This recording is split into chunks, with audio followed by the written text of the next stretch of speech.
Some big breaking news coming in there. Comedian Bharti Singh has been arrested in a drug case by the NCB. NCB has said that Bharti and her husband have confessed to consumption of drugs. Comedian Bharti Singh has been arrested by the Narcotics Control Bureau for possession of drugs. बड़ी खबर आ रही है drugs मामले में comedy queen Bharti Singh के पति की भी गिरफ्तारी हो गई। इससे पहले भारती सिंह की गिरफ्तारी हुई थी। आज के इस वीडियो में हम बात करेंगे उस कॉमेडी क्वीन की जिसने सिर्फ अपने मोटापे से लेकर अपने गरीबी तक का मजाक बनाकर हम सबको बहुत हंसाया, जो कभी लोगों की इंस्पिरेशन हुआ करती थी, जिन्होंने अपने बचपन में सिर्फ और सिर्फ गरीबी देखी। वो कॉमेडी क्वीन ड्रग्स एडिक्टेड कैसे बन गई? कौन था वो शख्स जो भारती को इलीगल तरीके से बेल दिलाने में उनकी मदद कर रहा था? क्या था ये पूरा केस, मैं बताऊंगा आपको इस वीडियो में। तो वीडियो को जल्दी से लाइक और चैनल को सब्सक्राइब कर दें। शुरू करते हैं इस अमेजिंग वीडियो को। चैप्टर 1। भारती सिंह जब अपने स्ट्रगल की कहानी लोगों को बताती हैं तो उनकी आंखों में आंसू आ जाते हैं, लेकिन उनका असली चेहरा कुछ और ही है, जो आपको वीडियो के दूसरे पार्ट में मैं आपको बताऊंगा। तो वीडियो को पूरा ज़रूर देखें। भारती सिंह का जन्म 3 जुलाई 1984 को अमृतसर पंजाब की एक मिडिल क्लास फैमिली में हुआ था। भारती सिर्फ 2 साल की थी जब उनके फादर इस दुनिया को छोड़कर चले गए और फैमिली की रिस्पॉन्सिबिलिटी उनकी मम्मी पर आ गई, जो ऑब्वियसली बहुत ज़्यादा डिस्टर्बिंग था उनकी मम्मी के लिए, क्योंकि उस टाइम उनकी एज सिर्फ 22 साल थी। उनकी फाइनेंशियल कंडीशन बहुत ख़राब थी और वो सोसाइटी में मेड का काम भी किया करती थी अपना घर चलाने के लिए। भारती ने एक इंटरव्यू में बताया कि उनके भाई एक फैक्ट्री में काम किया करते थे। बड़ी होती हुई भारती इन सब बातों को समझ रही थी। बच्चा घर का बड़ा हो या छोटा, जब वो गरीबी को समझता है तो फिर कामयाब होकर ही लौटता है, और वही काम किया भारती सिंह ने।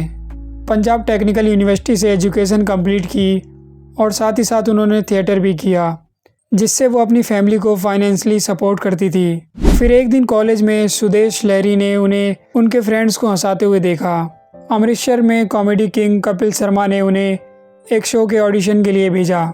इसके बाद भारती ने पीछे मुड़कर नहीं देखा और यही उनकी लाइफ का टर्निंग पॉइंट बना। इसके बाद उन्होंने कई शोज़ किए, जैसे the great Indian laughter challenge और हम सबका favourite the Kapil Sharma show. धीरे धीरे वो टीवी स्क्रीन पर फेमस होने लगी। उन्हें कई मूवीज़ में छोटे मोटे रोल मिलने लगे, जैसे अक्षय कुमार की खिलाड़ी 786 और दिलजीत दोसांझ की जट एंड जूलियट 2। इस मूवी की तरह भारती की लव लाइफ भी बहुत इंटरेस्टिंग है। जब वह कॉमेडी सर्कस करती थी, इस शो के बीच उनकी मुलाकात हर्ष लिम्बाचिया से हुई, जो इस शो के स्क्रिप्ट राइटर थे, और कुछ सालों तक एक दूसरे को डेट करने के बाद दोनों ने 2017 में शादी कर ली। लेकिन ऐसा क्या हुआ भारती की लाइफ में, जो रिस्पेक्ट उन्होंने इतनी मेहनत से कमाई थी वो कुछ ही घंटों में ख़राब हो गई। जो लाफ्टर क्वीन यूथ में ड्रग्स अवेयरनेस फैला रही थी, वो खुद ड्रग्स केस में कैसे पकड़ी गई। चैप्टर 2। तो बात है 14 जून 2020 की, जब नारकोटिक कंट्रोल ब्यूरो NCB ने सुशांत सिंह राजपूत की मौत के बाद उनकी गर्लफ्रेंड रिया चक्रवर्ती को उन्हें ड्रग्स रिवाइज और डिलीवर करने के जुर्म में अरेस्ट किया और 2 ड्रग्स पेडल को भी अरेस्ट किया। इसी इन्वेस्टिगेशन में भारती सिंह और उनके पति हर्ष लिम्बाचिया का नाम भी सामने आया। जब NCB ने उनके घर और ऑफिस पर छापा मारा तो उन्हें ड्रग्स मिले। लेकिन इसी बीच भारती का 5 साल पुराना ट्वीट वायरल होने लगा, जहां उन्होंने लिखा था, please do not take drugs, it's harmful for your health. I think ये भारती के करियर का एक ऐसा जोक था जो 5 साल बाद सामने आया। भारती और हर्ष पर narcotic act NDPS act section 8C which deal with drugs possession, 20B second A which deal with involvement of small amount of drugs and 27 which deal with drugs consumption। Bharti के लॉयर अयाज खान का कहना था कि भारती के ऑफिस से जो drugs मिले हैं उनकी क्वांटिटी बहुत कम है, जिसमें उन्हें हद से हद 6 महीने या फिर 1 साल की सज़ा हो सकती है। इस केस में उन्हें बेल मिलनी चाहिए। एंड 2 दिन बाद भारती सिंह और उनके पति हर्ष लिम्बाचिया को 15,000 के बॉन्ड्स पर बेल मिल गई। लेकिन इस केस में कई सवाल उठे। क्या वाकई भारती को कोई बड़ी सुरक्षा मिली हुई थी? क्या NCB जांच में कोई गड़बड़ी कर रही थी? जब ये मामला मीडिया में उछला तो लोगों की राय 2 हिस्सों में बंट गई। कुछ लोगों का कहना था कि भारती सिंह को सिर्फ एक छोटा सा केस बनाकर फंसाया गया, जबकि बड़े नाम छुपाए जा रहे थे। क्योंकि हर्ष और भारती मेरे बहुत अच्छे घर के रिलेशन है, मेरे बहुत अच्छे दोस्त हैं। मुझे लगता है ये किसी का षड्यंत्र है।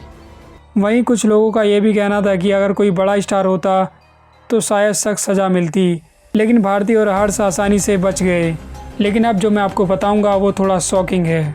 जहां एक टीम इन्वेस्टिगेशन कर रही थी कुछ बड़े एक्टर्स को अरेस्ट करने के लिए, वहीं कुछ करप्ट ऑफिसर भारती और दीपिका की मैनेजर करिश्मा प्रकाश को हेल्प कर रहे थे उन्हें बेल दिलवाने में। हेयरिंग के मौके पर एनसीबी का कोई भी ऑफिसर कोर्ट में प्रेजेंट नहीं था और इसलिए एनसीबी ने अपने 2 ऑफिसर को सस्पेंड भी किया। ये थोड़ा शॉकिंग था। इससे पहले भी कई एक्टर्स ड्रग्स केस में फंसे थे लेकिन कोई भी बॉलीवुड में कमबैक नहीं कर पाया। आई थिंक उनके साथ सलमान भाई जैसे दोस्त नहीं होंगे और आज भी भारती का वही फेम बरकरार है। आपको क्या लगता है, सेलिब्रिटीज़ को ऐसे मामलों में ज़्यादा छूट मिलती है या सिर्फ भारती को मीडिया ट्रायल का शिकार बनाया गया? हमें कमेंट बॉक्स में ज़रूर बताएं। प्लीज़ वीडियो को लाइक करें और चैनल को सब्सक्राइब करें इसी तरह की और वीडियोज़ के लिए।